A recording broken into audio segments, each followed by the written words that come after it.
better than most of us, and that's not something I want to relive too much, but we can go through that. The current scene, World Wrestling Federation, of course, World Wrestling Entertainment, of course, international, whatever. We're going to be here with Mike Tenay in just a couple of minutes. Of course, we're here with Brian Alvarez as well. Brian, how are you today? Good. Okay, and I want to remind you in the second hour, Don Fry, we can talk about Japanese pro wrestling, mixed martial arts, or as far as that goes, we can talk about WWE and any other, talk about the Jarrett promotion as well, or anything revolving pro wrestling. An interesting week. I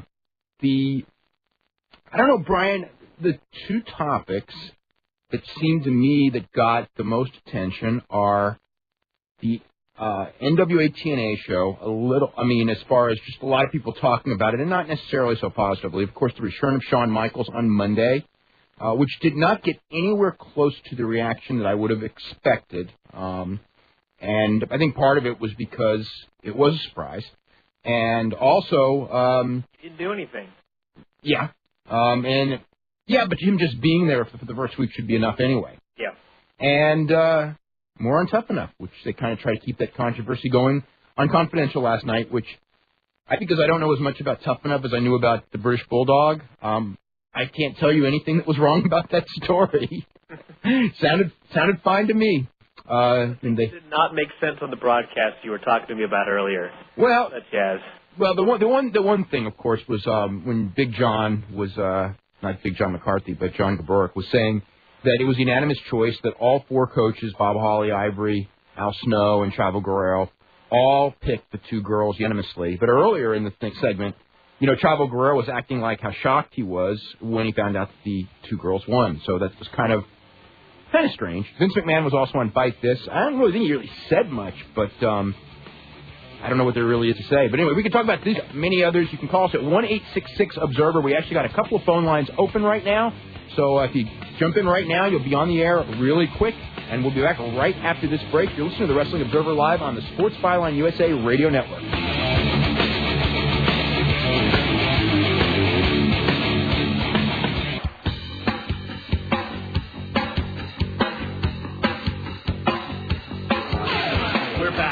Wrestling Observer Live. Give us a call anywhere in the U.S. toll-free at 1-866-OBSERVER. That's 1-866-627-3783. Once again, here's Dave Meltzer and Brian Alvarez. Okay, welcome to the show. I'm Dave Meltzer, editor of with Brian Alvarez of Figure 4 Weekly. We're going to have Mike Tenay up as our guest in just a couple of minutes. Brian, what were your thoughts when Shawn Michaels sauntered out to his old music on Monday night? Actually, when he sauntered out to his old music, I was happy because I was one of those guys that, when I was a kid, I watched Shawn Michaels, and he was the man. And just the fact that he was back, to me, was really cool. And then I read his interview that he gave a couple days later in which he talked about how he had found the Lord, and that from this point forward, not only was he a new man, but there would be no swearing, none of the old DX stuff, and everything like that. And I kind of thought, what the hell is Shawn Michaels going to do? You know what I mean? I mean, he's in the NWO of all things, and he's a guy that's not going to swear or do anything wild. And I just thought, what's his role going to be? Is he not going to cheat? Well, we'll find out. Yeah, we will. One of the things... And that should tell you something that I believe that entire interview, too. Did you? Because what's weird about that? Well, he was telling his friends the same thing when he got there. Because he was telling Nash, I found Jesus. And Nash's thing, in his own mind, of course, is just going like, oh boy. But... wrestling and religion are... the thing with with wrestling and religion is that there are people, and just throw it like Ted DiBiase, just as a name, okay, who is absolutely, there's not a 1% doubt in my mind that he is sincere in his beliefs, and we've had him on the show a couple of times, and I have no doubt that Sting is sincere in his beliefs because he hasn't come back. Yeah. Nevertheless, whenever I hear it, and we should be, is skeptical, and time will tell. The thing that worries me about Shawn Michaels is that, Hulk Hogan and Ric Flair came back. And, the whole thing was Rick's not going to wrestle very much. Maybe 2 or 3 pay-per-views a year. Hogan, maybe 2 or 3 pay-per-views a year, right? Mm-hmm. And now we see him every single week on television, And I'm just afraid that this whole thing of Shawn Michaels coming back, maybe for like one big match, those writers are going to... I know when Mick Foley retired, those writers kept trying to come up with ideas to get him in the ring, even though I'm retired, right?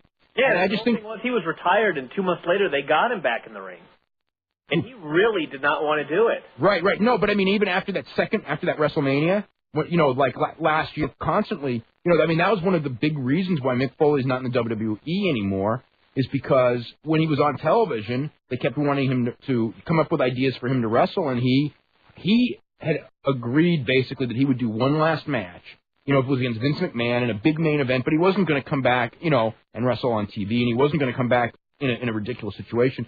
And that was like a big, point of concern. And I just had this feeling that with the company as desperate as it is for ratings, and keeping going to Hulk Hogan and Ric Flair with the idea that they're going to, they're going to draw an audience, and for the most part, more often than not failing, that they're going to go, I mean, look at all these new matches with Shawn Michaels that, had they happened 5 years ago, I mean, would have been incredible. And they may even be incredible now. I just think that they're going to go, hey, Shawn, this week work with Rob Van Dam, next week work with Chris Benoit, this week, and I just have a feeling he's going to wind up like the Dynamite Kid when all is said and done, or just going to say no and piss everybody off, and I don't know which it'll be. Yeah, I have doubt that they're going to ask him to work. Oh, no doubt at all. And I have little doubt that he'll work at least a couple of times, too. Yeah, and I'm just wondering, how his back really is going to hold up. Because, I mean, I hear everything.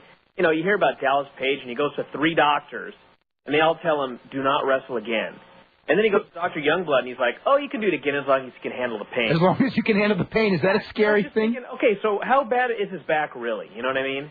And I mean, even if it is okay for him to work and not end up in a wheelchair, then you're talking about a thing with as long as you can handle the pain and Shawn Michaels' track record. And then when you have someone who's had problems with that in the past, the last thing you want to do is get him back on that maze. Yeah, exactly. Anyway, let us go to the phone. We're going to start with Alan in Deerfield Beach, Florida. Alan, what's going on? Hey, how's it going? I wanted to ask Mike Tenay something, but I don't know if you would know anything about it. But Flair's speech in '98 on Nitro. Yes. How much of that was a shoot? Because I heard there was real heat between Bischoff and Flair. September 14th, I think it was. In Greenville?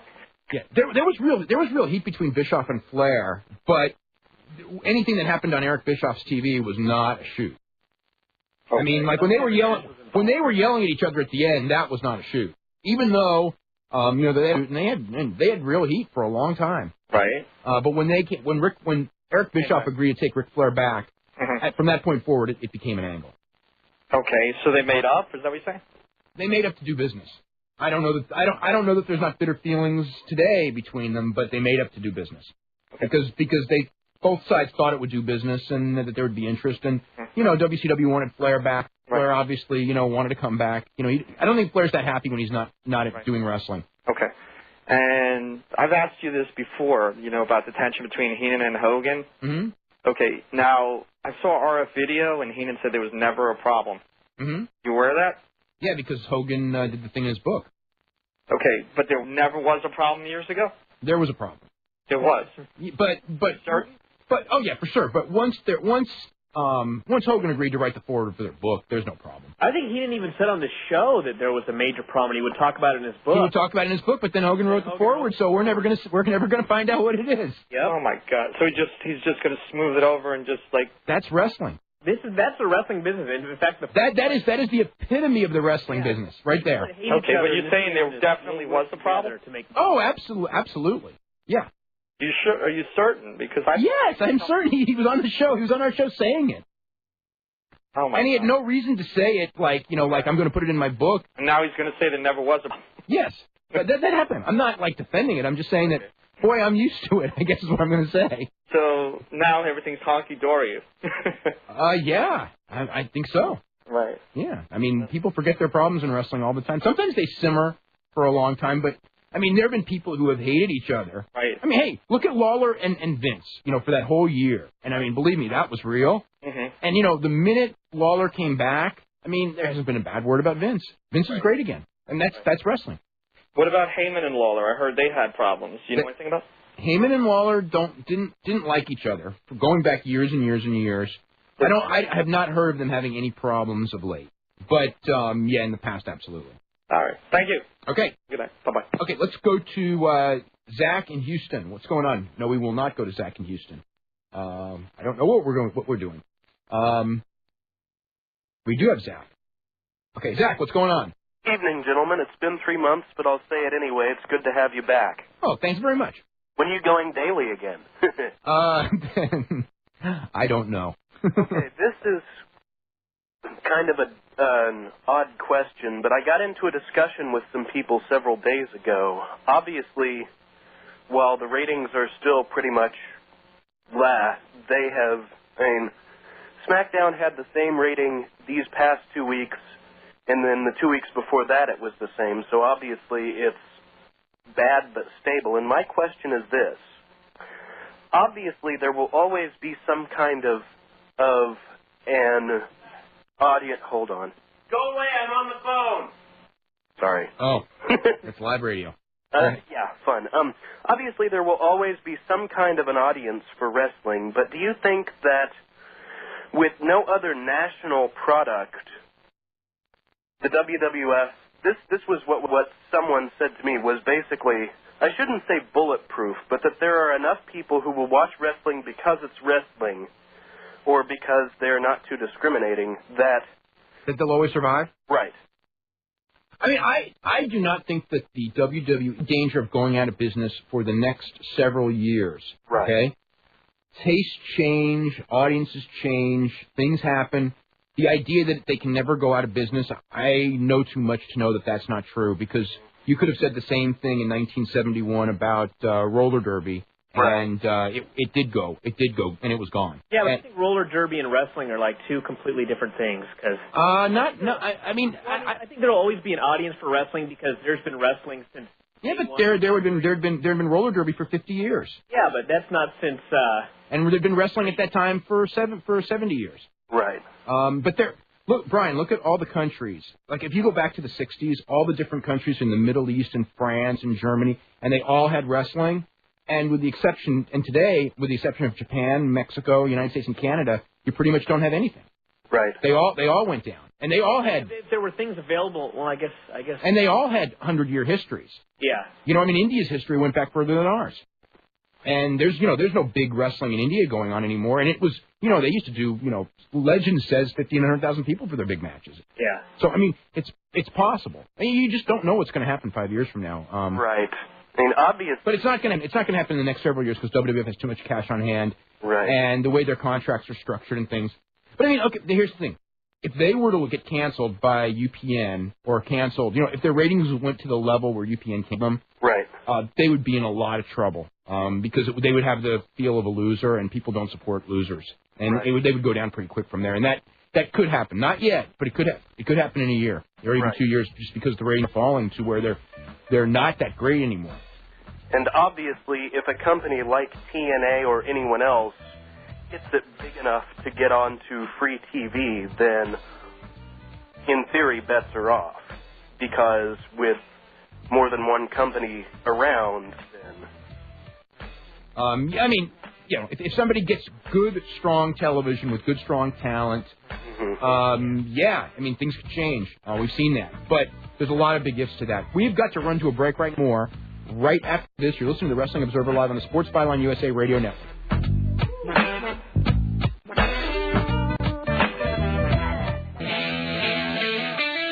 Time for more Wrestling Observer Live.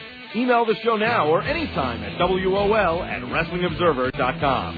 That's WOL@WrestlingObserver.com. Now back to Dave Meltzer and Brian Alvarez. Hey, welcome back to the show. I'm Dave Meltzer, editor of the Wrestling Observer Newsletter with Brian Alvarez at Figure 4 Weekly. And if you're interested in either of the two publications, you can go to WrestlingObserver.com. There's also daily updates of news, actually updated several times a day, features and all kinds of stuff, and also information on how to get both the Wrestling Observer Newsletter weekly, and if you are a fan of wrestling, believe me, you will want both those publications. There's a lot more news in there than you're going to find on the Internet, a lot more in-depth, and very entertaining written Figure 4 Weekly. It's like the highlight of my week. And Brian, have you watched AAA yesterday? Actually, you know what? When I turned on Galavision and saw there were 3 hours of AAA and no EMLL, I almost died. But I almost did too, because I was so looking forward to seeing, the Infiernos. That's like the highlight of my wrestling week now. It is to me too, and it's kind of sad. Yeah, I mean, not that I liked SmackDown a lot, but I mean that match, they're doing a 6-man almost every week, and I was just like, and then it was like I kept going back, and they kept having AAA on, and AAA is just so horrible. And the thing that made me most sad is I was watching AAA, and there were a couple matches on there that started out being really good, like the minis and stuff like that, and they would always ruin it in the third fall with a run-in or something just lame. Made me very sad. We've got Mike Tenay, who actually knows a lot about AAA. In fact, he did the broadcast of the first and only AAA pay-per-view ever in the United States, and actually one of the best pay-per-views in the history of wrestling, When Worlds Collide. That was actually his first broadcast experience of pro wrestling, but he'd done broadcasting before, and he's been a wrestling fan since almost before I was born. And probably just about the smartest person I know when it comes to professional wrestling, at least for sure. One of the 3 smartest people who I know that is totally mentally balanced. How's that? Because I know some pretty smart people, but sometimes.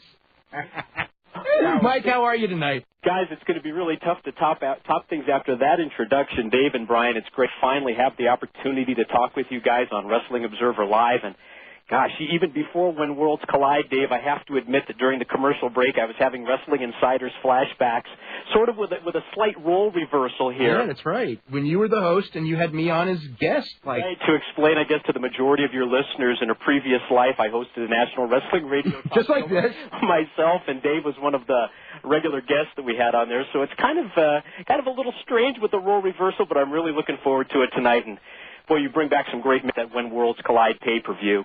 And it was an incredible opportunity at the time that I received, and I sort of look at this NWA TNA promotion that I'm going to be a part of starting on Wednesday, June the 19th, as also a great opportunity for so many young wrestlers.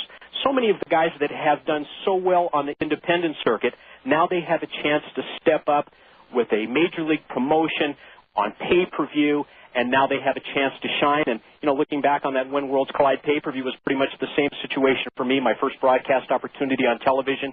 You have to take advantage of that, and I, for one, certainly hope that the NWA TNA promotion takes advantage of that first chance. It's that old saying about never having another chance. Oh, boy, that first show is so important. Incredibly important for the future of this promotion.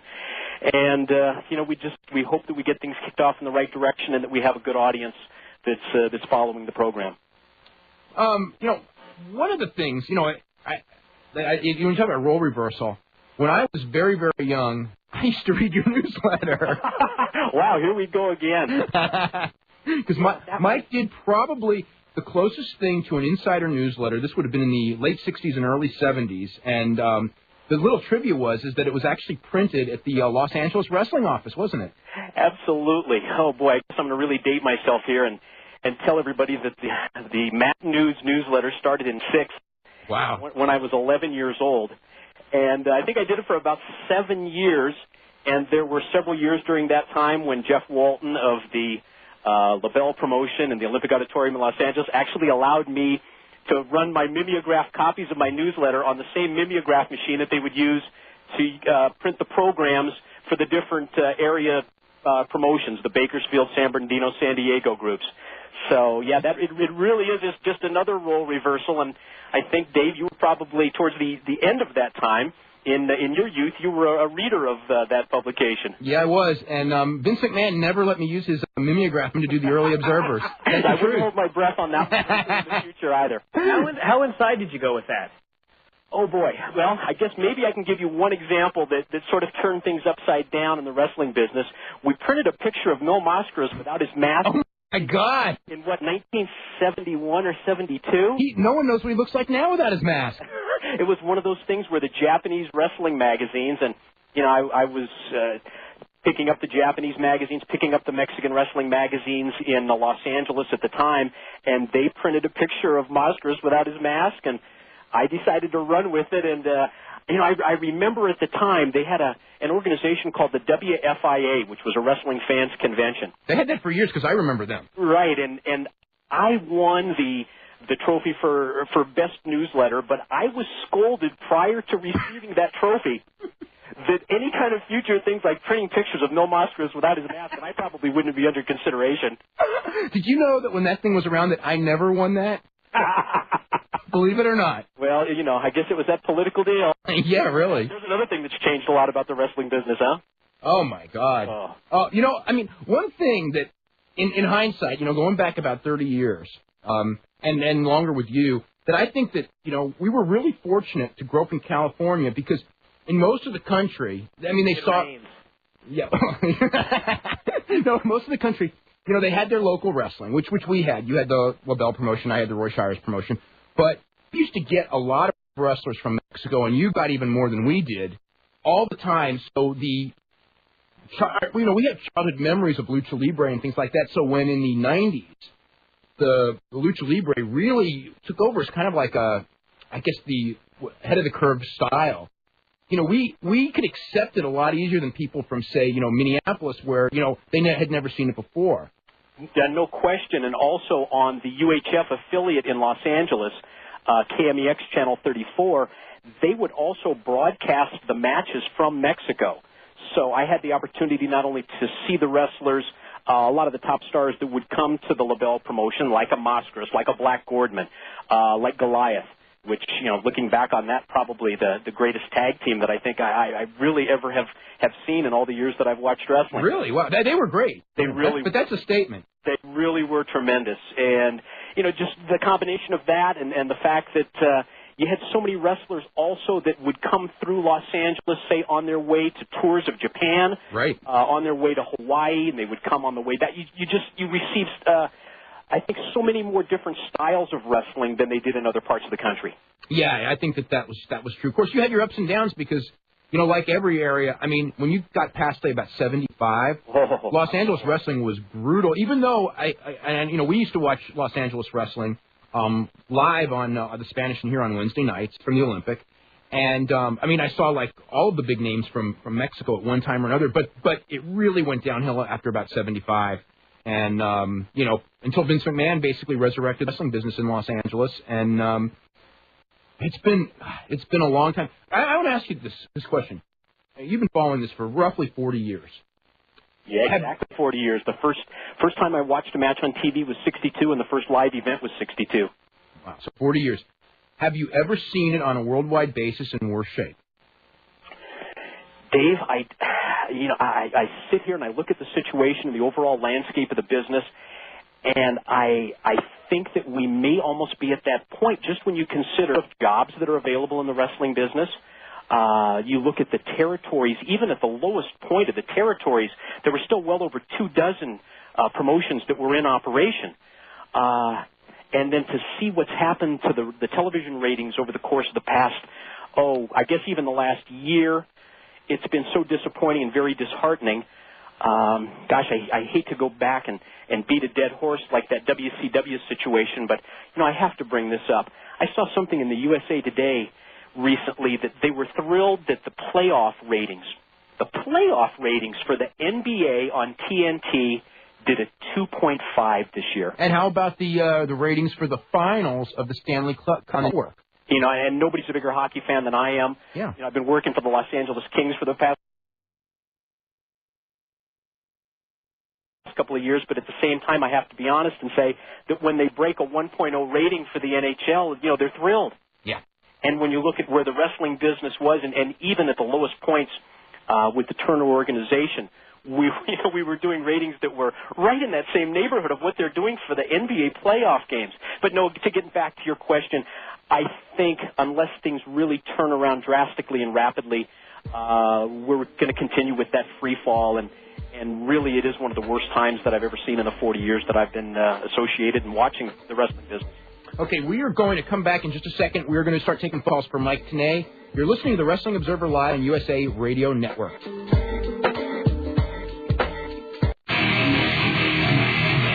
We're back with Wrestling Observer Live. Give us a call anywhere in the U.S. toll free at 1-866-OBSERVER. That's 1-866-627-3783. Once again, here's Dave Meltzer and Brian Alvarez. Okay, welcome back to the show. I'm Dave Meltzer, editor of the Wrestling Observer Newsletter with Brian Alvarez, Figure 4 Weekly, our special guest for the next 20 minutes. Mike.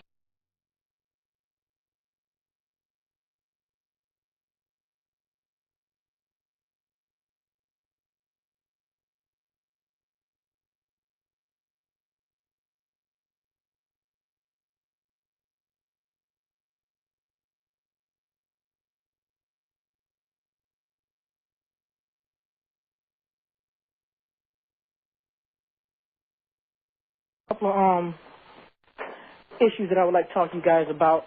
Number one, you had mentioned it in a few issues back in the Observer Well, I actually don't subscribe. I actually don't subscribe to your letter, but I will.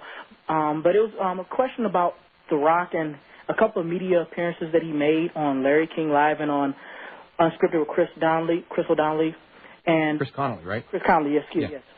And The Rock basically made a statement about there are a couple of guys who are in pretty good positions who he feels. Triple H. You don't have to ask the question. I already know the answer. Okay, yeah, and he said a couple of guys. And I was thinking, am I off base when I think it's Steve Austin as the other one? No, because the two guys that he says he respects the most are Steve Austin and Chris Jericho. Okay. So that would eliminate those two from the list. Okay. All right. And another thing, do you honestly think that The Rock is going to be around in the next year? No. On big shows, I think he's going to work like SummerSlam. But I mean, if you're talking about going on the road, 20 days a month, no. No, I don't think he'll ever do that unless his movie career is just totally done. And doesn't he start another movie, I think, in September? I think maybe earlier than that. He's doing Hell Dorado right now. Yeah, I mean, he's doing it real soon. He's only committed to 3 dates that I know of this summer, but I think they're going to bring him into some TVs as well for the summer. But as far as a regular, full-time, it's going to be pretty tough. And another thing, as far as these declining ratings, I think basically we saw wrestling really from 98 to 2001 really, that was really the latest boom period. And I think we're gonna go through another year or two of this before we get another sort of boom period. And I think we as wrestling fans and those who cover it are just gonna have to just sit back and let this lull play its course. I mean, because they have to rebuild. There's no magic that says there's going to be another upside. They've got to create a new star, another Austin or another Rock to lead them to that. The problem is they can't create a new star until they get rid of on top. I don't see that happening in like 2 years. Exactly. I mean, guys like the Undertakers, the Triple H's, the Austins, they're going to have to make room for guys like the Rob Van Dams, because I can think back October of last year. It would have been great for Austin and Rob Van Dam to do that program where Rob Van Dam would become the champion, because Rob Van Dam, if you guys remember, was the hottest thing going. I remember that, and they went with him, and then they changed their mind. Exactly. Which the same thing they did with Benoit and Jericho. Jericho like 6 different times, it seems like. Exactly. And it's just, you see these false starts, and it's like, oh. And so frustrating. And then people give up hope, saying that no one's ever going to get up to that level. And then we go through this WCW problem once again. Now you got the clique back in full force. So it's just like you guys said, we're reliving WCW all over again. And I don't think Mike wants to relive that. I think I lived it already once. I really don't see Vince putting the brakes on it, because you got Shawn Michaels in his ear, you got Triple H in his ear. Of course, we know he's practically a family member. He's his family in those posters. Have you seen those posters, Mike? Yeah, with the Sopranos type. Yeah. I have seen those. And he is in the family now. I guess, they're telling us something that maybe we already knew, but maybe the masses didn't. Yeah. Yeah, I mean, so here, you got Shawn Michaels, Triple H, Kevin Nash, X-Pac in Vince McMahon's ear. And Austin, and everyone. Yeah, and I really feel bad for Austin, because here's a guy that when the WWF was down in WCW, Mike, you remember, WCW was kicking the WWF's rear end. Oh, yeah. With Goldberg. My man, I hope he comes to the WWF. I really do, because I think he's one of the guys that could honestly get him out of this jam they're in. If used right, he could be. But Austin. I think Austin. At first, I thought Austin was crying over spilt milk. But now that I think about it, I mean, here's a man that went through tremendous injuries. I mean, he carried the WWF on his back, got the WWF to where they were a billion-dollar entity, and now he got to go through all this. He got to deal with Kevin Nash, X-Pac. Yeah. Shawn Michaels. Chuck, we got to get running because we got to get more calls in, but I appreciate your call, and I agree with most of your points. We're going to go to Scott in Stamford. Scott, what's going on? Hey, how you guys doing? Doing really good. I wanted to touch first on the HBK return, and I think it's a waste of if he's resting and they want to get him back for a big match, why bring him back now when he's not going to do that? I mean, it seems to me like they're doing the same thing that they've done with Ric Flair and Hogan, where you bring him back and they're going to talk, but then they're going to throw him back in there in, a month and a half?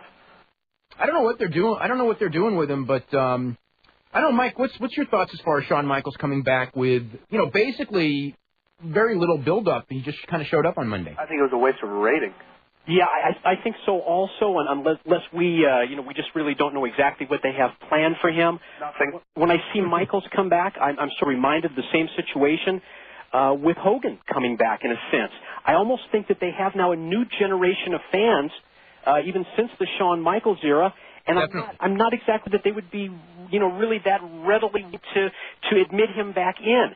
And I think that's one of the biggest problems in terms of their ratings, that ever since Hogan came back, I think so many of the new fans almost looked at it as a slap in the face, that they really didn't want to have Hogan be a part of their WWF. Well, also you got to remember when Hogan was on your side in WCW, they for years. I mean, that was the WWF fans and WCW fans. I mean, there were people who were fans of both, but then there were the people who were loyal to their brand. And Hulk Hogan, for several years represented the enemy, and now you're not only bringing him back, but bringing him back on top and telling the people who hated him that he was actually a bigger star than Steve Austin, who they've been. It's almost like in '94 when they brought all the WW fans who hated Hogan, and they brought in.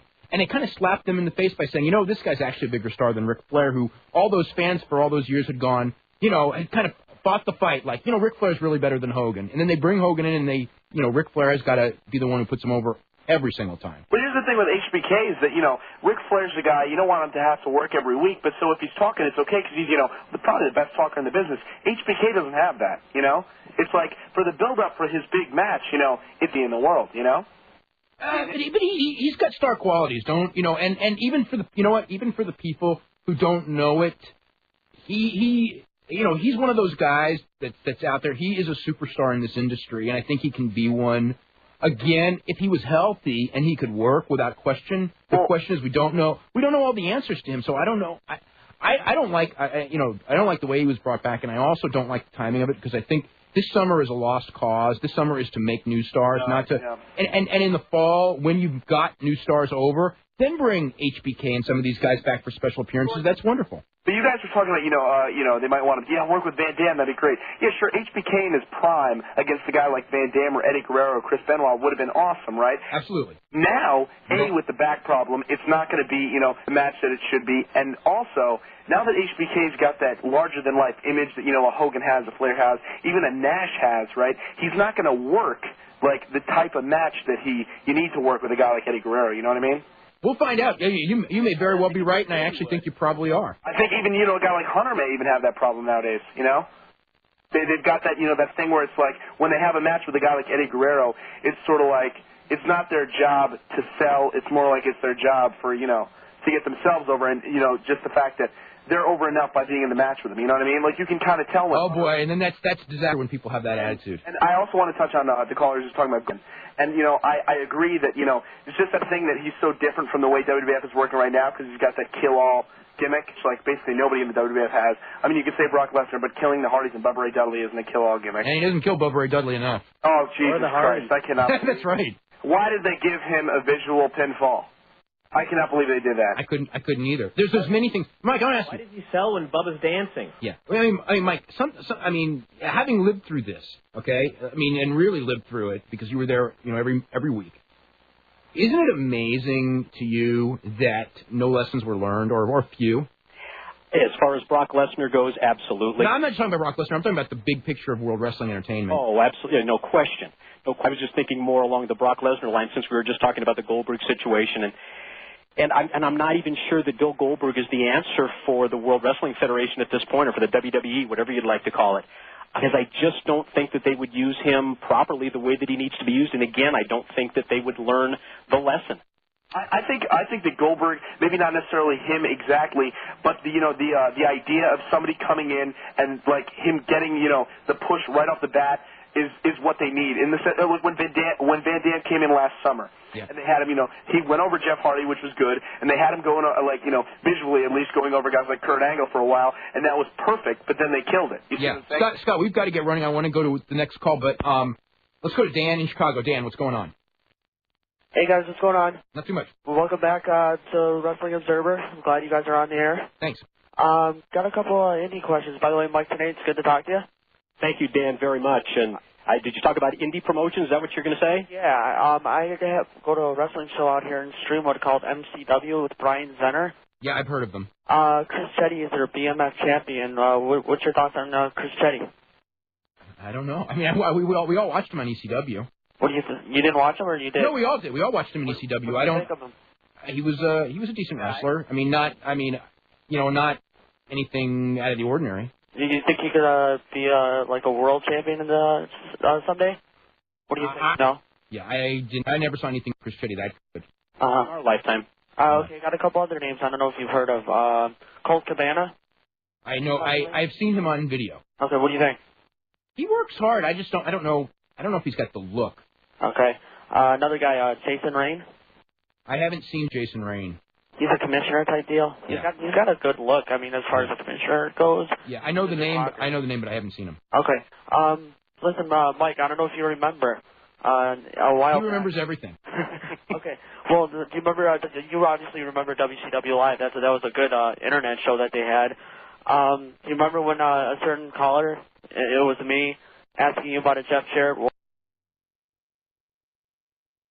World Title, NWA title reign in '98? Do you remember? Does that vaguely sound familiar to you? I think I was a guest on that show several times, and I think I do remember talking about that. And isn't it amazing the way things all of a sudden come around full circle now with Jeff Jarrett? Yeah, the NWA title. I was wondering if you'd remember that. Now, how about remember that James from Kentucky? Oh, yeah. Oh, God. How forget that character. And listen, my other question was about Bischoff. You know, everybody was saying about the money match, a couple of money matches would be Hogan and Vince or Bret Hart and Vince. How about Bischoff and Vince? Do you think they could bring Bischoff in, or with the egos, that'd be too much? They tried. Yeah, they tried last summer for the Invasion, but Vince wanted to go over him the first time, and Bischoff just figured for 3 weeks. What was the point? So they did talk. Oh, yeah. That's common knowledge that they... That was. Yeah. All right, thanks, guys. Okay. Anyway, we are going to head to a break right now. We're going to come back with more phone calls for Mike Tenay right after this. You're listening to the Wrestling Observer Live on the Sports Byline USA Radio Network.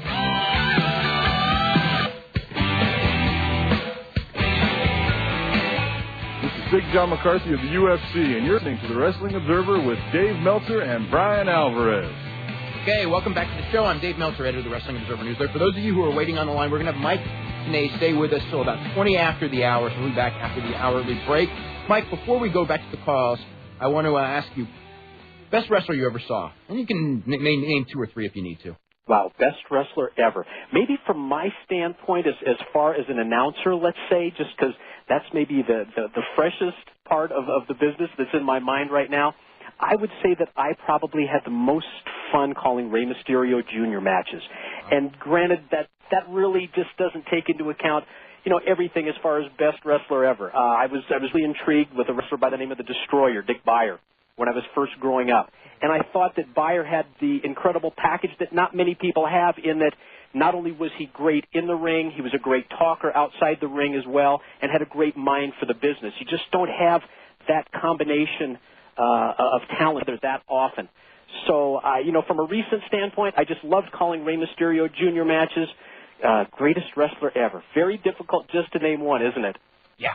Let's go. At the very end there in WCW, they had you do that angle where you were doing the male chauvinist gimmick, and I felt so bad for you, and I was just wondering your thoughts on that angle. Did you really? Well, you know, I would kind of looked at it as a challenge. I think that it gave me an opportunity maybe to do something other than the character that I had done for several years with the WCW promotion. When it was originally presented to me, it was not necessarily the male chauvinist character as much as it was a Jim Gray type character, especially coming off the Pete Rose interview that he had done. And I think that the booking department sort of twisted it and turned it in that one direction.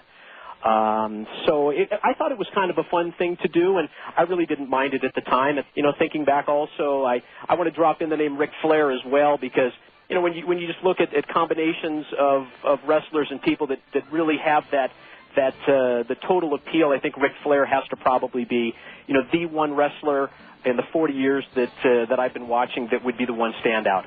Okay, Mike, I want to thank you very much. We're going to be back with Mike Tenay right after our hourly break, and we're going to get to as many of your calls as we can. We've got a full bank of calls, but as soon as someone hangs up, you can jump in at 1-866-OBSERVER.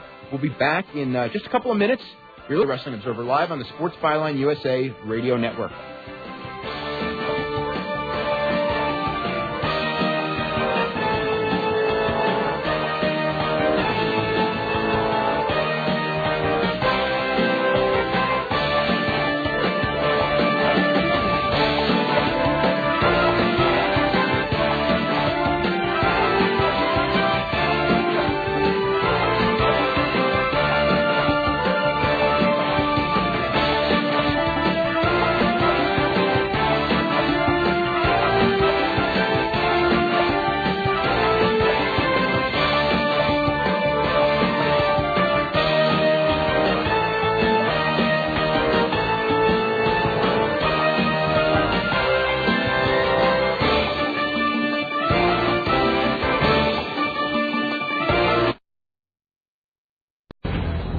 Welcome back to Hour 2 of the Wrestling Observer with Dave Meltzer and Brian Alvarez. Are you ready? Are you ready? Let's get it on! Okay, welcome to the second hour of Wrestling Observer Live. I'm Dave Meltzer, editor of the Wrestling Observer newsletter with Brian Alvarez of Figure 4 Weekly. We got Mike Tenay on for about 15 more minutes. Then we're going to have Don the Predator Fry, the most popular American professional wrestler in Japan, and perhaps the toughest professional wrestler of our era. Certainly he's probably proven it more than any other wrestler. I mean, I don't know that he... Well, I'm sure we can talk to him about that. I'm not going to say he's not... You ever had on this show? What? One of the best guests that we ever had on this show. I think that the best show that we ever did of Wrestling Observer Live was a show where the guests were Don Fry, Frank Shamrock, and Bobby Heenan. Yep. That was my absolute favorite show. More as Don Fry and Bobby Heenan more than Frank Shamrock, but I don't want to knock Frank because he was pretty darn good on that show as well. But I want to ask Mike, real quick. Mike, what is the latest on Bobby Heenan? I spoke with the Brain this afternoon, and he's in great spirits. He's thrilled with the fact that they sent the camera crew down to do a great video feature on him. And it's going to air on Confidential next Saturday night. It is, and I think his book is going to be coming out September the 1st, and he tells me that they're taking pre-orders on Amazon.com, and he's thrilled to be moving up the ratings and the rankings of the book-selling public on Amazon.com. Yeah, it's doing pretty well. The other one that's doing well is the Vince McMahon book by Shauna Sale, and I am very intrigued. I'm very intrigued about that book. Good. Yeah, I think a lot of people actually, yeah, really. And I remember when Sean was actually given a lot of openings with World Championship Wrestling as far as speaking with a lot of people. And I know I talked with Sean when he first came, I guess it was probably about 2.5 years ago when he came up with the idea of writing the book. So I think he has a lot of good information for that book. Now we'll see how it all pans out.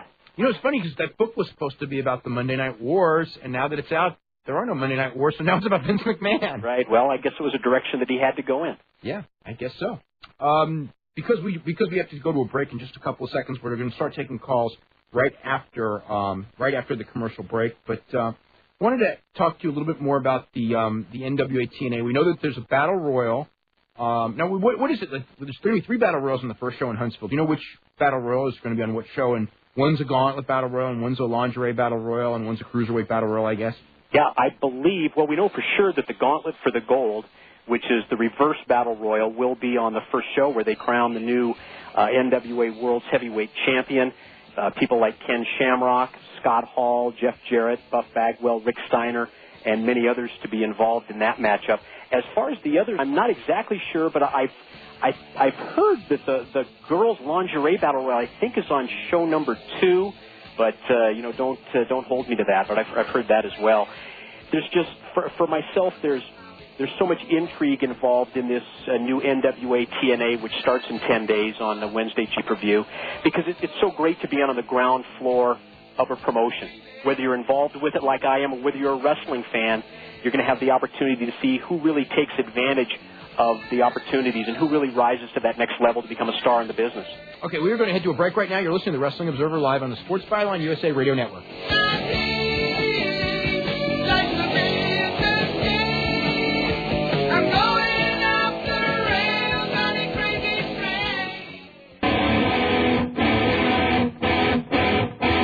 Time for more Wrestling Observer Live.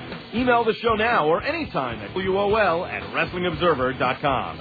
That's WOL@WrestlingObserver.com. Now back to Dave Meltzer and Brian Alvarez. I want to remind everyone that coming up next on Sports Byline USA, Ron Barr is going to be interviewing Tony Gonzalez and Ernie Johnson, and on the replay of our show will be from 6 to 8 a.m. Eastern Time, 3 to 5 a.m. Pacific Time here on Sports Byline. And, Mike, before we get to the calls, I want to ask you one question. I was doing a story. I worked on it pretty much all day yesterday for the next issue of The Observer. And it's kind of the history of wrestling on pay-per-view, and pay-per-view as a matter, and just like a lot of events on pay-per-view. And the history of, pay-per-view when it first was ushered in the 80s, it had all of this promise, and all of these things our sports world was going to change, and like women's basketball was going to go on, and everybody was going to be profitable because of the enormity of what pay could deliver. And the only winners in the long run on pay-per-view were a couple of pro wrestling promotions and boxing, and for a while they're UFC and almost nobody else. And, I was going through between the wrestling promotions and the fighting promotions.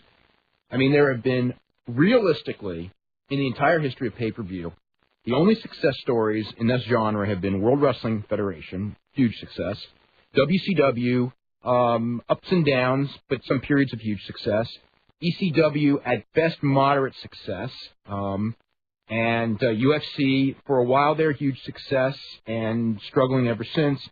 And the only other one left is Pride, which has never really had success, and nobody else. It's absolutely amazing, isn't it? And especially then when you factor in all of the great rock acts and the great concerts that have been provided on pay-per-view, and realistically, none of those have really done much business through the years as well. It's a very strange form of business to be involved in. And I think it's going to be even more intriguing when you see that the NWA promotion is going to be exclusively on pay-per-view.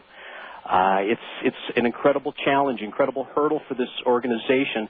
We're going to give it our best shot. As far as overall, thinking about the other promotions, WCW had a great run. I mean, you think back to the Starrcade in '97, the great build-up that they did for Sting and Hogan. But you're right, overall, in very limited success, and primarily the World Wrestling Federation has been the one that has been able through the years to maintain that success. Let's go to Jonathan in Savannah, Georgia. Jonathan, how are you tonight? Hey, what's going on, guys? Not too much. I had a question for you, Dave, and I had a question for Mike. I'll go ahead and do my question for Mike. I was wondering what his thoughts were on Tough Enough, since he's been around the business for quite a while. Well, Jonathan, I like the idea behind Tough Enough, much like I like the idea behind at least the premise of the Confidential program that the WWE is doing right now, strictly because it offers maybe more of an inside look into the wrestling business than you've ever seen before. So I've enjoyed what I've seen of the Tough Enough program the first 2 years.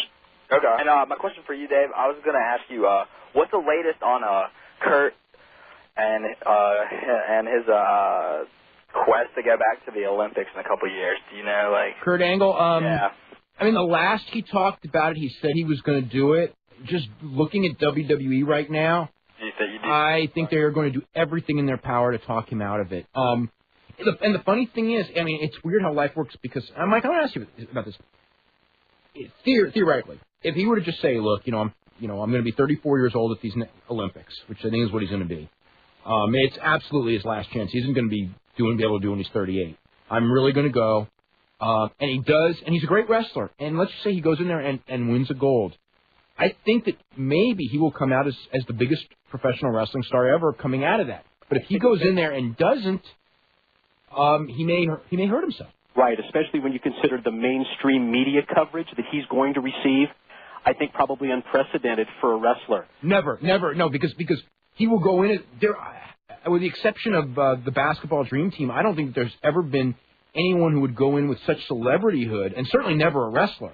Right, and with that much focus and that many people watching, you're right. It's an incredible gamble for him, but what an upside if he is successful. Because I would believe if let's just say Kurt Angle was in a gold medal match, I think that it would do. I'm not saying it's going to do, the things, but it's going to be double any rating that any wrestling final will have ever done in history. No question. Yeah, maybe more. Okay, let's go to Nick in Independence, Iowa. Nick, what's going on? I have a question for Tenay. Do you feel that with the lack of big name main event talent that the NWA TNA is going to have, that's going to be a hurdle for the success of the promotion? Well, Nick, I think that what the NWA TNA organization has done is they've gone out and they've acquired among the top free agent names that are available: Shamrock, Hall, Jarrett, Bagwell, Rick Steiner. Some of those names scare me. Well, I think when you look at opening up doors, when you look at gaining at people's attention, you have to have names that are recognizable. Now, the way I look at it, the true key to success of the NWA TNA organization is going to be what they do in terms of character development with the younger talent, how they are able to bring that younger talent along, which stars they are able to develop. And I think you certainly need some name talent just for that recognition factor, just to get the promotion rolling at the start. The long-term success, though, really relies on who the NWA TNA can turn into the stars of the future. What went wrong with the Ultimate Warrior? How did that fall through? I had nothing to do with any negotiations with any wrestlers, so I really couldn't comment on anything as far as Ultimate Warrior. I guess, was he negotiating with NWA TNA? Yeah, he was talking with them. He actually did a post this week where he said that he only decided recently not to do it, which he said was based on their direction and what he didn't want to go in with their direction. There you go. There you go. There's your answer, Nick. Dave, and what's the status on Scott Steiner and the WWE? I mean, I have not heard anything new, but I would say I haven't heard anything on Scott in about 2 weeks. So things can change. They're in Atlanta on Monday. So, I always had that thing in the back of my mind. They're in Atlanta on Monday. Maybe they'll bring Scott Steiner out for a surprise. I don't expect it, though, and I haven't heard that they are. The whole thing is the injury. They'll take him in a heartbeat. They like him. They think that he can do box office for him. It's just a question of they need the medical reports that say he's okay. And I know that as of 2 weeks ago they had not gotten them, and they had a lot. They didn't have the confidence he can hold up to their schedule. He was hurting so bad in Australia, and that was just working 3 matches. So imagine, with the WWE schedule. You hear anything from when he's in Japan? Well, he only did 1 match there. Yeah. So that's and he didn't look good in that match at all. I mean, he was in there with Hiroshi Tanahashi, who's a great worker in that match. Partially because Joni Lauer was the ref, but that match was pretty much a disaster. Just a harder style, though. Yeah, physically. He didn't take any big bumps except for one superplex, which he threw. Pretty much he was just throwing forearms and kicking and that type of stuff. Didn't go off his feet hardly at all. Yeah. Okay, Matt. One more question. How's that Von Erich's book that's on that list? It's very gripping and sad because it's Fritz Von Erich's. Fritz Von Erich had brain cancer, and he knew this was the last stuff he was going to say, but it's all fiction. But it's still sad. You're reading a dying man's words, and when a dying man would have, who from the life that he led, from let's say 1984 on. it had to be a nightmare. Could you imagine having 5 kids and then 4 of them die at a young age, especially like Kerry, who he was so tight with, and he's tight with all of them. He was losing even 1 kid, and there he was knowing he was dying of brain cancer and talking. But the whole thing, as I said, it's all fiction. So okay. Let's go. Thanks a lot. Okay, you're very welcome. Let's go to Matt in Vancouver. Matt, what's going on? Hey, how are you guys doing today? Doing really good. A couple questions. Yes. When Kurt Angle, if he wins a silver or gold medal or whatever, and he tests positive for steroids and he takes his medal away, will that look bad for the WWE? Yeah, he better. That would look real bad. I think so. Yeah. Oh, I think that would look real bad for the WWE. Yeah, but you can't. I guess he could stay as You can't have all these wrestlers going into the Olympics with all these steroids and stuff. Well, I think Kurt's already been to 1 Olympics, so I think he knows what to do. I don't think Kurt would be dumb enough to be caught. Well, he's going in there, isn't he? But he's got plenty. If he's on anything, he's got plenty. He would have plenty of time to clean out his system. Yeah, and also about Shawn Michaels coming back. Yes. Did you know he was going to come back before he came back? I didn't know he was going to come back Monday. I knew he was going to come back. Yeah. And also, I quickly want to talk. Hey, Mike, how's it going? Hey, Matt, how are you? Good. I've talked to you before, but I'm not going to be like that guy from Chicago, and we don't need all that past because, WCW was bad. It was really bad in the last couple of years. What's on your mind? Well, first, I want to know why they put the title on Hogan. And, when you beat Savage, 24 hours later or something like that, that made no sense. Oh, my God, now we're really having flashbacks. Oh, yeah. I think we could probably spend the rest of this program talking about some bad decisions that were made. Actually, me, you, and Brian will be spending the rest of our lives doing that. Probably. 20/20 hindsight. Yeah. Did I hear music? Is it? Yes, we've got to wrap up. And okay, I'll hurry up. Okay, well, Matt, we got to go, okay? What? Can I stay on the line? No, because we got to go. Okay, Mike, I want to thank you so much for doing the show and for sticking around. And we'll be talking to you soon. And hopefully we'll have you back on real soon. Dave and Brian, it was a great experience, a lot of fun. Looking forward to doing it again. Check out the NWA TNA beginning on Wednesday, June 19th on pay-per-view. Okay, and we'll be back with Don Fry in just a second. You're listening to the Wrestling Observer Live on the Sports Byline USA Radio Network.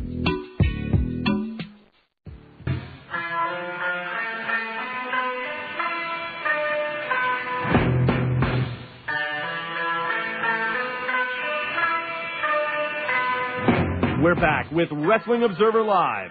Give us a call anywhere in the U.S. toll-free at 1-866-OBSERVER. That's 1-866-627-3783. Once again, here's Dave Meltzer and Brian Alvarez. Okay, welcome back to the show. I'm Dave Meltzer, editor of the Wrestling Observer newsletter with Brian Alvarez of Figure 4 Weekly. And once again, if for the latest in professional wrestling news, you can always go to www.wrestlingobserver.com. And for the most in-depth information on pro wrestling that you're going to find anywhere, as far as that goes, on mixed martial arts as well, you can check the website for the Wrestling Observer newsletter. Comes out every week, and Figure 4 Weekly, which also comes out every week.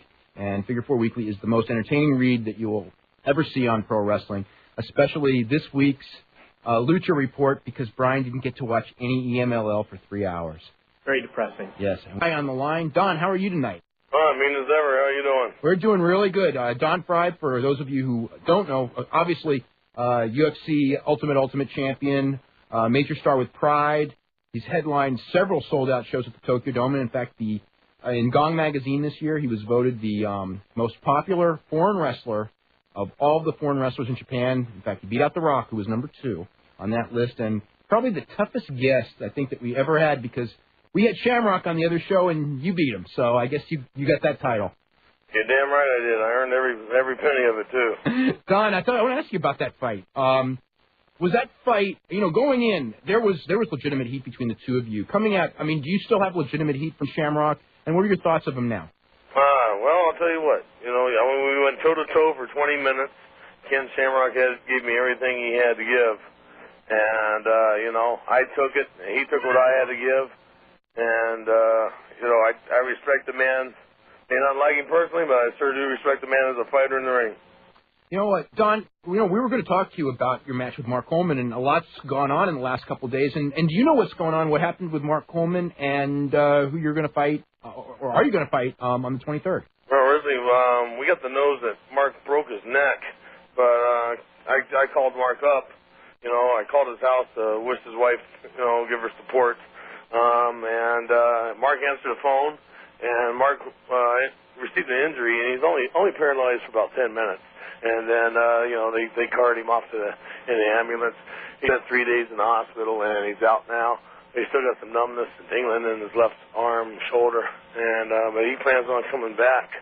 And as far as who I'm supposed to fight, they give me 3 possibles: Tatsuyama, or Heath Herring, or Kevin Randleman.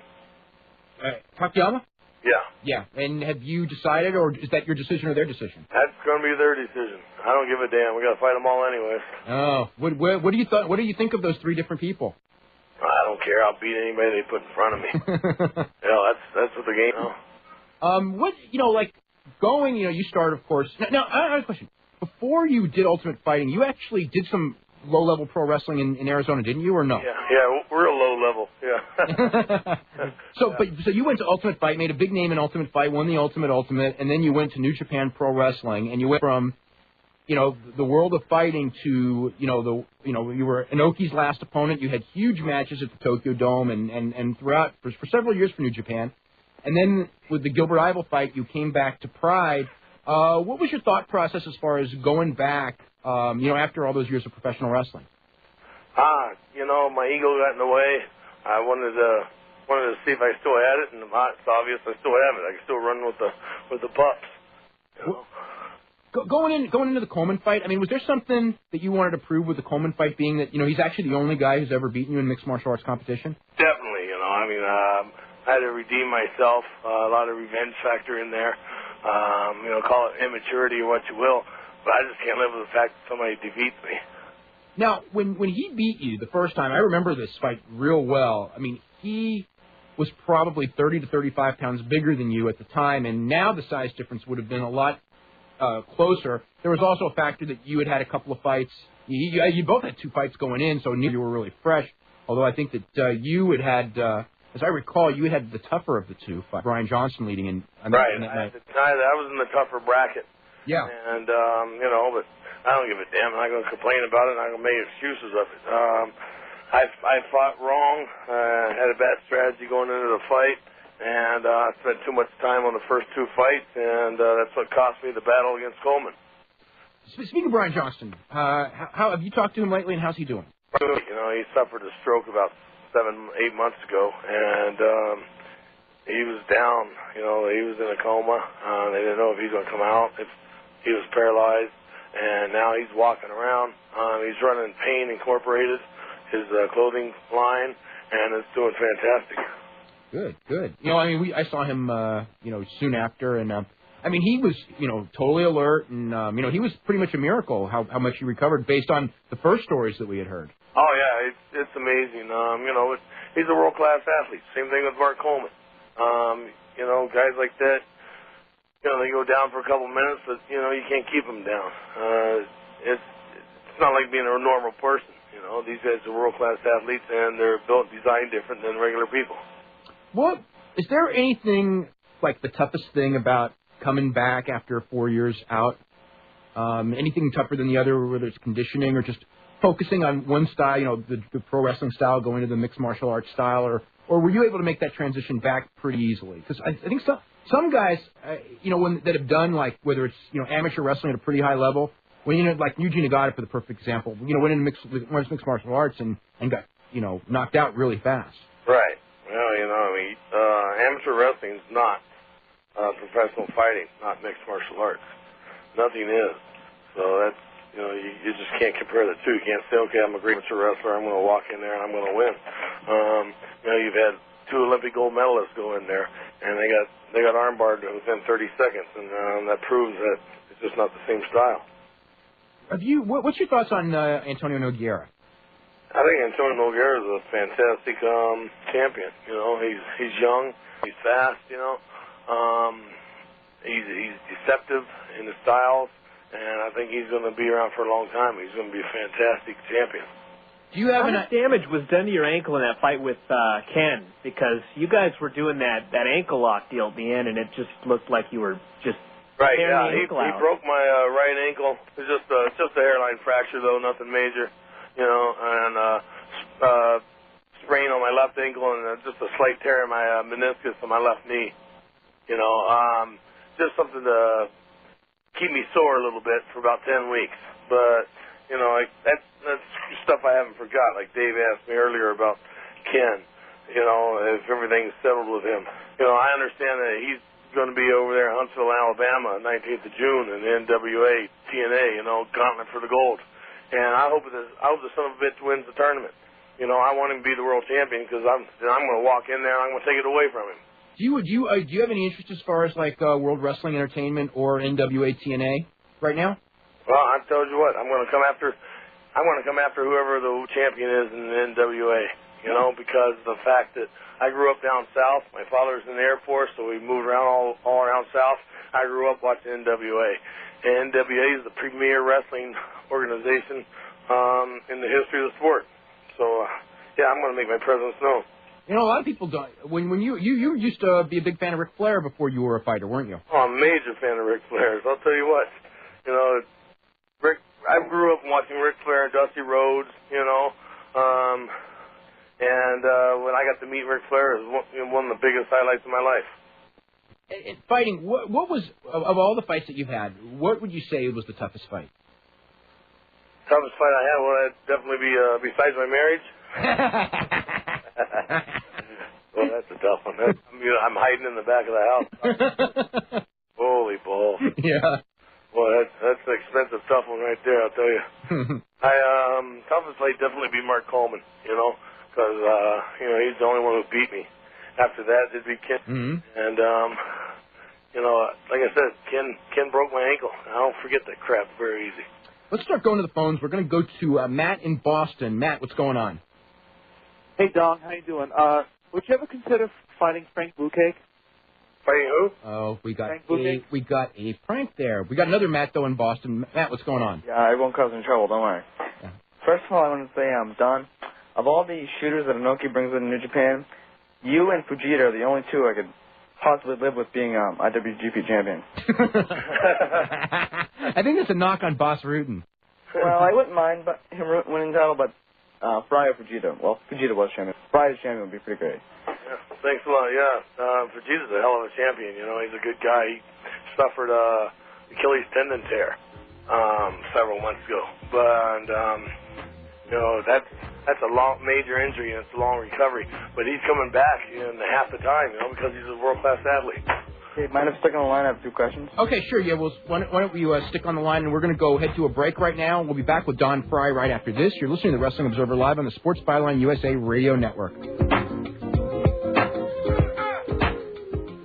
Time for more Wrestling Observer Live. Email the show now or anytime at WOL@WrestlingObserver.com. That's WOL@WrestlingObserver.com. Now, back to Dave Miller and Brian Alvarez. Okay, I want to remind everyone that coming up next on Sports Byline USA, Ron Barr will be interviewing Tony Gonzalez and Ernie Johnson, and there'll be a replay of this show from 6 to 8 a.m. Eastern Time, 3 to 5 a.m. Pacific Time. We got Don Fry, Don the Predator Fry, Pride star, New Japan star, former UFC star, and perhaps future star for an American professional wrestling group as well. We've probably seen him around for a long time, health permitting.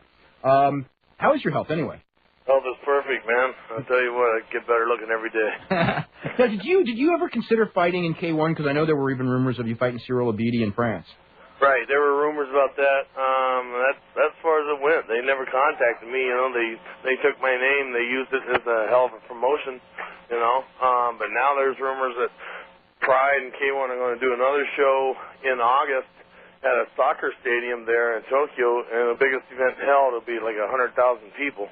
Yeah, I heard about that. Yeah, and that's going to be, like I said, K1 versus Pride, but this time it'll be K1 rules. And so they're looking for me to do a rematch against BD. Oh, so you would fight him under K1 rules? Why not? Yeah. You know, he had the balls to fight me underneath my rules, so why not return the favor and the respect? When are there any mixed martial arts guys who you think would do well in pro wrestling and vice versa, pro wrestlers that you've come across that you think, you know had potential in mixed martial arts? I don't know about pro wrestlers in mixed martial arts. I think they're completely different. And, as far as mixed martial arts going into pro wrestling, I don't give a damn. Hell, I hope they don't do it because it takes money away from me. Didn't Eric Bischoff talk to you about going into WCW? Eric Bischoff and I had... I remember this. Yeah, we had a bad meeting one day many years ago. Why don't you tell us about Ernest the Cat Miller? Oh, Ernest Miller watched too many Bruce Lee movies growing up, and he's one of the biggest marks out there. And they sat there in front of Eric Bischoff and I and told me how he could win the UFC. There's never been a real kicker in the UFC. I said, what are you talking about? It's been Maurice Smith. He's been multiple-time world champion. Oh, I can beat Maurice Smith. I can beat blah, blah, blah. And he says, nobody could kick my ass. He says, nobody could take me down. But you really don't understand what goes on here then, obviously. I said, this is mixed martial arts. These guys are pros. They've trained at this sport, and they fight. They don't just do dojo ballet. I said, they've been fighting for years, and this is their specialty. They'll close the gap. They'll take you down. Nope, nobody take me down. I kick all their asses. No, you just don't understand, I tell him. You have no idea what's going on here. And I said, guys will take you down. They will submit you. Nope. I can kick anybody's ass. Nobody can beat me. I said, right, he was in between us, so I crunched him in the back of the booth, put my finger right there on Ernest's forehead, said, listen, I'll guarantee you one thing, you'll never kick my ass. That was the end of my career down there at WCW. Let's go back to Matt in Boston. Matt, what's up? I wanted to point out one thing about Scott Steiner, about his working. He's going to be working New Japan Summer Fight Series, 22 shows. That's going to be interesting to see if he holds up, if he's going to work 22 dates. Rick and Scott, actually. Yeah. Probably going to be bad to watch, but, well, whatever. Yeah, but they're both, like I said before, they're world-caliber athletes, so you can't compare them to normal people. Scott, yeah, they're both. World-caliber athletes can take more pain than your normal person. We heal faster, than a normal person. So it's just a lot of different variables involved. That's why I can't hold a conversation with a normal person. I have no idea how to do it. I have nothing in common with them. I wanted to ask you about New Japan Don. Are you going to be returning touring with them or anytime soon? I hope to. It all depends on between the bookers and my agent. That's bottom line's money. Do you know anything about Boss Rutan's career in New Japan? Is he just going to fight Nagata and leave after it, or is he going to stick around? I hope he sticks around. I like Boss Rutan. I get a kick out of that. He's a funny guy. He's a blast. He jump, too. He does the big he's wild. He's always fun to be around, you know. And the thing is that you want to surround yourself by people who make you happy and make you laugh. And, you know, every time I'm around him, I'm laughing. I have a good time. So I hope he stays there. Last question. I was wondering, what's your opinion on Antonio Inoki? That's, a whole his booking and as a person, really? As a person, I'll tell you what, he's a better person than I am.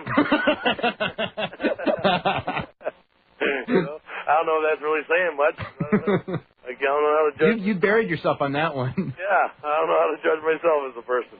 But, yeah, he's smart. I mean, he started this mixed martial arts craze, 30 years ago. He was doing this stuff, and finally it caught on, and now people are making money out of it. And back when he did, they were bored with it. They were saying he's crazy and would never do anything, and now it's becoming the premier sport in the world.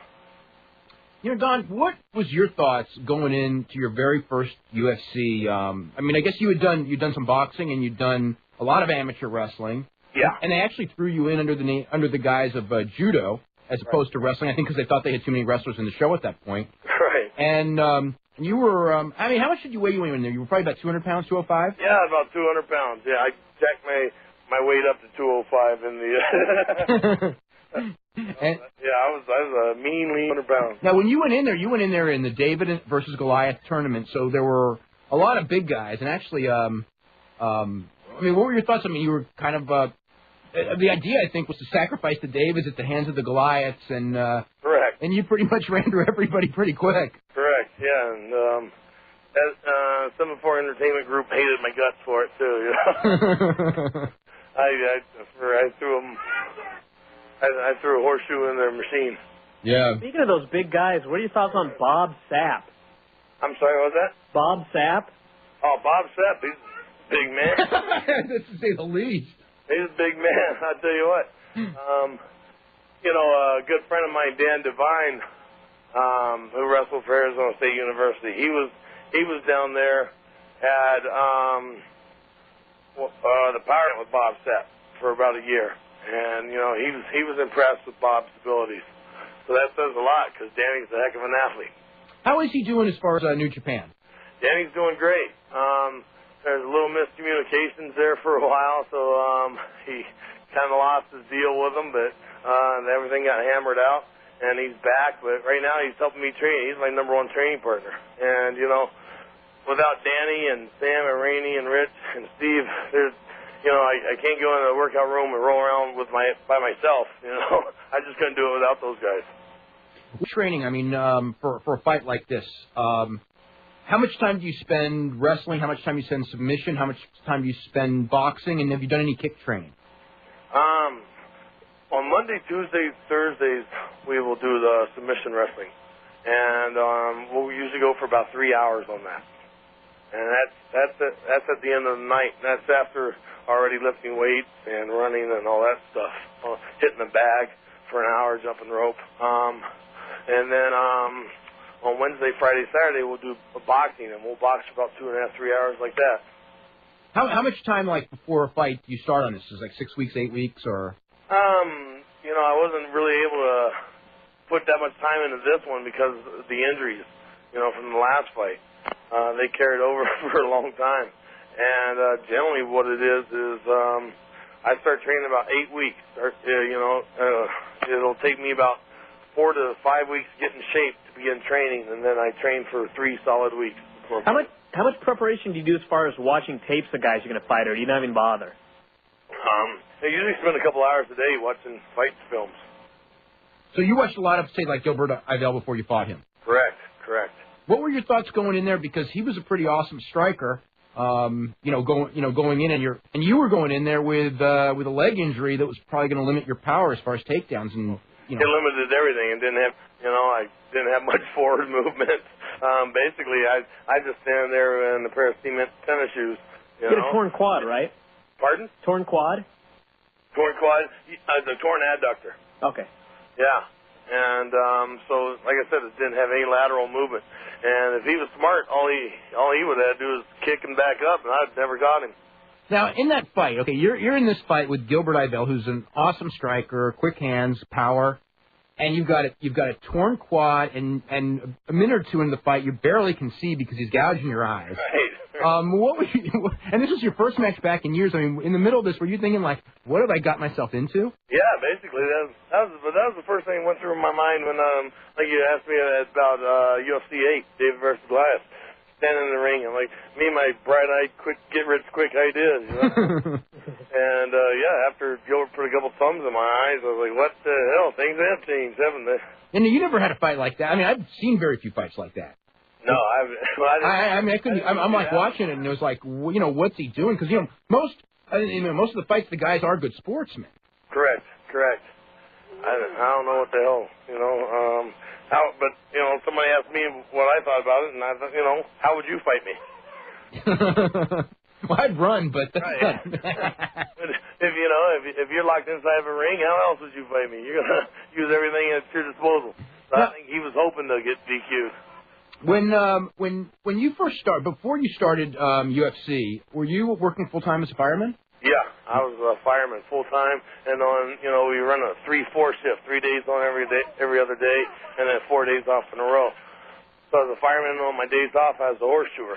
Oh, so now, were you how long were you competing as an amateur wrestler up to that point? No, I had retired. I'd been retired for 4 years because I was in the middle of a bad marriage, or right at the tail end of a bad marriage when I got into the right before the. Did that inspire you to beat people up?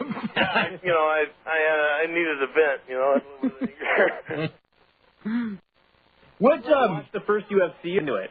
I just like I said, I was at the fire department one day and I saw Dan Severn doing it, and I said, hey, there's my buddy Dan, and I got interested in it, and I said, well, hell, I can do that. My ego was still there. And now, when we go back to pro, is everybody there? Yeah. Okay. When we go back to pro wrestling, do you have any kind of like highlight as far as those 4 years you spent with New Japan, 5 years? Oh yeah, definitely. As far as like what was the biggest thrill you had as a pro wrestler? Definitely, it was wrestling Antonio Inoki in his retirement match.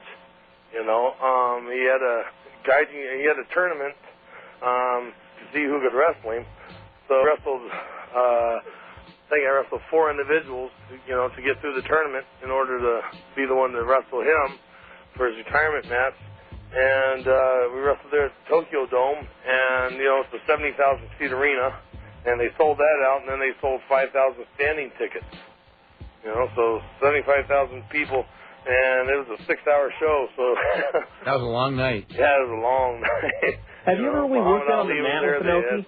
Big fanfare, biggest celebration I've ever been to. That's right, Ali was there, right? Right.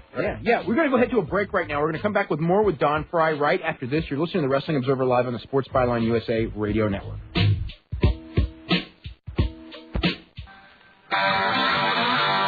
We're back with Wrestling Observer Live. Give us a call anywhere in the U.S. toll-free at 1-866-OBSERVER.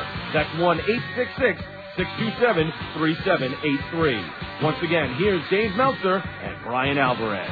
Okay, we've just got a couple of minutes left on the show with Don Fry. Don, one of the things, and Brian, I know he's got a couple of questions for you as well. What was it like in September of last year? I mean, right after 9/11. I mean, I remember that show, and it was just like, the way that changed all of our lives, at least at that point in time, and not just being a fireman, but having to train through that and then fight, whatever it was, like about 10 days later, I think it was. Yeah. It was the 23rd, so it was really difficult. And mostly you had to figure out, okay, do I do it? And for the United States to show that we can't be kept down, and tell this to kiss my ass, or do I not do it to show respect for the people and the situation that happened? So that was a big complexity in everybody's mind. But we ran ahead and said, screw it. We're just going to plow through this and show them this is what America's all about. And that's what Americans do. We'll just keep moving. Yeah. Brian. Yeah, just going back quickly to Inoki, you were talking about working him in his retirement match, and we actually we've had people talk about Inoki, being the age he is, still being a hell of a guy on the mat. And I was just wondering if you'd ever train with him in, like, you know, anything other than the pro wrestling style. Oh, yeah, we train together on the mat several times, you know, and the guy's flexibility, to this day, he's got 10 times more flexibility than I do. You know, I'm like, he just bend over and tie my tennis shoe. And he can do a split, and, you know, his strength is still there, and his conditioning is still there, and, you know, he's rolling along. What's his secret? Beats the heck out of me. Because I tell you what, I'd steal it and sell it if I knew. Don, we are running out of time. I want to thank you very much for joining us. I want to wish you good luck in your fight. And against whoever it's going to end up being, whether it's Takayama Heath Herring or Kevin Randleman. Right. And that's in a couple of weeks, the 23rd, and it'll be on pay-per-view on the 30th on DirecTV. Correct. And we will be back. Hopefully we will be back next Sunday night. Brian, I want to thank you for all the fun that we've had the last couple of weeks. And we'll see you.